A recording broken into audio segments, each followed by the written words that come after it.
जर विचार व्हिडिओ पाहतो म्हणजे मी देवीविषयी बरोबर ना. तर आपल्या बुद्धीमध्ये किंवा डोक्यात जरी ते लक्षात आलं म्हणजे आपण मोबाईलमध्ये ते काही करून देऊ, त्यामुळे आपल्याला ती कळली तुझी हे राहील. त्यासमोर एक मिनटं बोलली आणि तुझ्याला अनुभव करूया. श्रीमद देवी भागवतात तिचं वर्णन आहे की ती कोण आहे, तिचं खरं नाव काय आहे. तिला आपण देवी म्हणतो, शक्ती म्हणतो, तुळजाभवानी म्हणतो, कामाक्षी म्हणतो, लक्ष्मी म्हणतो, अंबाबाई म्हणतो, पण तिचं मूळ स्वरूप काय, तिला नेमकं काय म्हटलं आहे तर तिचं खरं नाव आहे जगदंबा.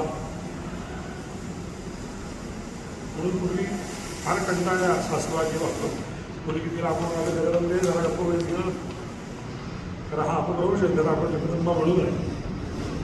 पण जगदंबा म्हणजे ती कोणाचंच ऐकत नाही आहे, म्हणून ते रूपच तिने धारण केलं म्हणजे आपण मला माहीत आहे कसं कोणाचं. ही जगदंबा म्हणजे की माझ्यापासूनच सगळ्या विश्वाची निर्मिती आहे आणि ते काही खोटं नाही. म्हणजे आपण सगळेजण बसलो आपल्यामध्ये काय आहे, एक ऊर्जा आहे, एक शक्ती आहे, ती निघून गेली की हा आपला देह काहीच कामात नाही. लोक म्हणतात बाप दे तुमच्या आमच्याची बुद्धी आहे ती पण म्हणतात ती पण मीच आहे, तुम्हाला प्रेरणा देणारी मीच आहे. ही मी म्हणजे जगदंबा म्हणजे नेमकं कोण, ती आदिमाया मूळरत्ना आरंभाची आहे. आदिमाया शक्ती जगदंबा तिचं हे अष्टभुजेचं स्वरूप कसं निर्माण झालं म्हणजे असं कधी असतं का 8-10 हातांची आई तो बाई.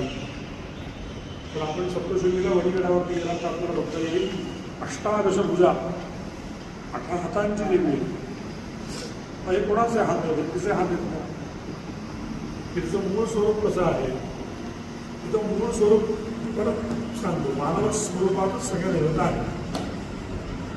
अहो ते मानव स्वरूपात नसून आपण माणसाला दिसतो नसतो ना, हे जे आपलं रूप आहे त्यांचं स्वरूप.